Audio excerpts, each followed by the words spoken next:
પ્રણામ, નમસ્કાર. આજનો આપણો ટૉપિક રહેશે જ્યોતિષશાસ્ત્ર. જ્યોતિષશાસ્ત્રની અંદર જે છે આપણે નવગ્રહ વિશે જે છે ચર્ચા કરી રહ્યા છે. તેની અંદર જે છે આપણે બે ગ્રહની ચર્ચા કરી, જે પ્રત્યક્ષ છે, એટલે કે સૂર્ય અને ચંદ્ર. આજે જે છે એ આપણે ત્રીજા નંબરના ગ્રહની ચર્ચા કરીશું, એટલે કે મંગળ ગ્રહની. તો આજનો આપણો ટૉપિક છે #જ્યોતિષશાસ્ત્ર #નવગ્રહ. તો અહીંયા જે છે એ મંગળ ગ્રહ બરાબર છે. નામમાં જ નામ એવું છે મંગળ. મંગળ એટલે શુભ, કલ્યાણકારી. બરાબર છે. તો અહીંયા જે છે એ મંગળ ગ્રહ વિશે જે છે આપણે જાણીશું આજે, કે તેની મનુષ્ય ઉપર શી અસર થાય છે, કેટલા પ્રમાણમાં અસર થાય છે, કઈ રીતે અસર થાય છે. તો અહીંયા મંગળ ગ્રહ જે છે એ શરીર બાબતે જો હું તમને જણાવું તો શરીરની અંદર જે છે એ રક્ત એટલે કે લોહીનું જે પરિભ્રમણ થાય છે, બરાબર છે, લોહીનું શરીરમાં જે આહવાન થાય છે, બરાબર છે. તો લોહીનો કારક જે છે એ જ્યોતિષશાસ્ત્રની અંદર મંગળ ગ્રહ જે છે એ માનવામાં આવે છે. તો કોઈ પણ જીવ માટે જે છે, મનુષ્ય અથવા તો એના સિવાયના જે 7 પ્રકારના જીવ છે, એ કોઈ પણ જીવ માટે જે છે એ જે તે રક્તનું જે છે એ પરિભ્રમણ થાય છે. તો અહીંયા જે છે એ મંગળ ગ્રહને લીધે થાય છે. મનુષ્યને લગતા કોઈ પણ પ્રકારના જે રક્ત કે લોહીને લગતા જે રોગો થાય છે, તો એ જે છે એ જે તે મનુષ્યની જન્મની કુંડળી પ્રમાણે જે છે એ મંગળ ગ્રહ જે છે એ કુંડળીમાં કદાચ નબળો હોય, અથવા તો જે છે એ આપણે જ્યોતિષશાસ્ત્રમાં કહીએ છીએ કે ખાડે બેઠેલો છે, બરાબર છે, અથવા તો કોઈ પાપ ગ્રહની દૃષ્ટિમાં હોય, તો જે છે એ લોહીને લગતા જે છે એ રોગો અહીંયા થાય છે. મંગળ ગ્રહનું બીજું કામ છે શક્તિ પ્રદાન કરવાનું, એટલે કે સ્ટ્રેન્થ, પાવર, એનર્જી. તો અહીંયા જે છે એ મંગળ ગ્રહ જે છે એ શક્તિ પ્રદાન પણ કરે છે મનુષ્યને અથવા તો કોઈ પણ જીવને. એનર્જી પાસ કરવાનું, પાવર પાસ કરવાનું કામ જે છે એ મંગળ ગ્રહ કરે છે.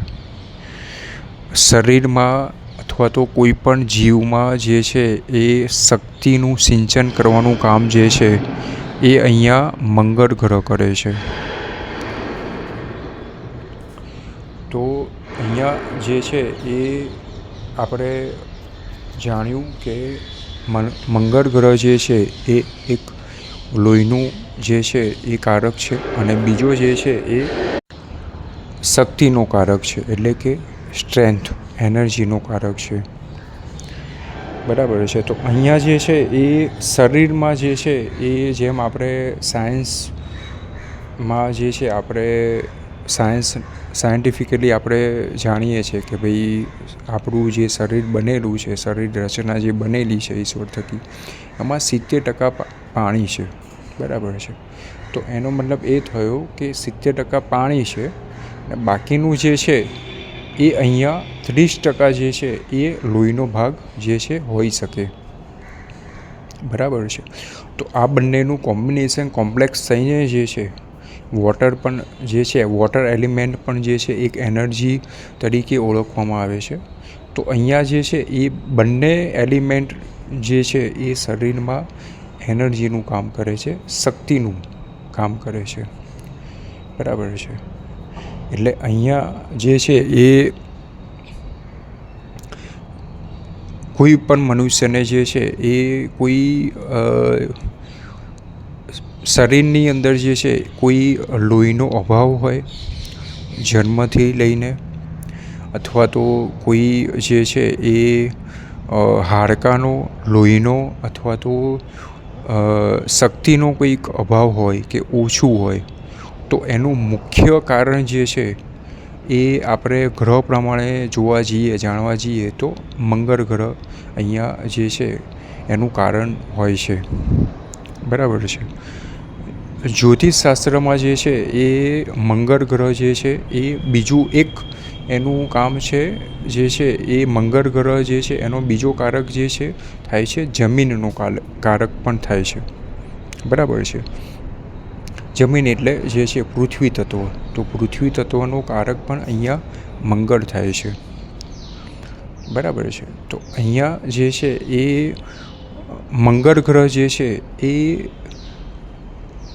12 રાશિનું જે પરિભ્રમણ છે એમાં એક રાશિ જેનું પરિભ્રમણ જે છે એ 45 દિવસ જે છે એ પરિભ્રમણનો સમય છે, અવધિ છે મંગળ ગ્રહની. બરાબર છે. એટલે કે એક રાશિ જે છે એ ભ્રમણ કરતાં મંગળ ગ્રહને જે છે એ અંદાજિત જે છે એ 45 દિવસનો સમય લાગે છે. એટલે કે અહીંયા જે છે એ દર 45 દિવસે મંગળ ગ્રહ જે છે એ રાશિ પરિવર્તન કરે છે. બરાબર છે. તો અહીંયા જે છે એ થોડોક સૂર્ય અને ચંદ્ર કરતાં જે છે એ થોડોક અહીંયા જે છે એ મંગળ ગ્રહ લાંબો સમય છે. એટલે કે એની અવધિ જે છે પરિભ્રમણની એ અહીંયા શું છે, લાંબી છે. તો અહીંયા આ ગ્રહ જે છે એટલો કોઈ મેજર ઇફેક્ટ જે છે એ જીવનશૈલીમાં એટલી અસર નથી થતી. બરાબર છે.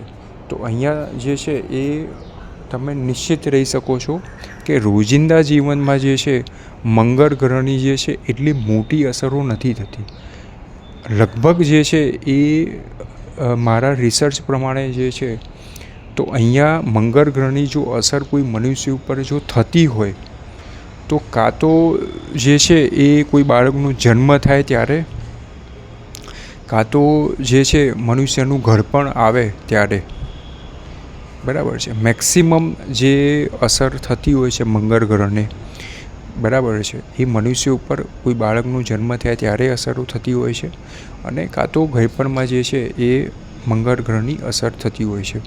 તો અહીંયા જે છે એ અહીંયા રેમેડી પાર્ટમાં જો હું તમને સલાહ આપું તો મંગળ ગ્રહ જે છે એ ના જે ઉપાય છે, બરાબર, તો એ એટલા બધા જે છે એ જરૂરી નથી કે જેના કારણે તમારે અહીંયા તમારે જે છે એ કરવા પડે. બરાબર છે. હા, જો અહીંયા તમારે કોઈ જમીનનું કોઈ કામકાજ જે છે એ કંઈ અટકતું હોય કે કામ રોકાઈ ગયેલું હોય, મકાનનું કંઈ કામકાજ જે છે એ તમારું અટકી ગયું હોય કે રોકાઈ ગયું હોય, બરાબર છે, તમને વધારે શક્તિની, પાવર, એનર્જીની જરૂર છે. બરાબર છે. શરીરમાં જે છે એ લોહીનું પરિભ્રમણ જે છે એ પ્રોપર નથી થઈ રહ્યું, સરખું નથી થઈ રહ્યું કે ઓછું છે લોહી, તો તે બાબતની અંદર જે છે તમે આ મંગળ ગ્રહના જે સામાન્ય ઉપાય જે છે, બરાબર છે, એ લાંબા ગાળા માટે તમે કરી શકો છો. તો અહીંયા જે છે એ આજનો આપણો ટૉપિક હતો #જ્યોતિષશાસ્ત્ર, #નવગ્રહ, #મંગળ ગ્રહ.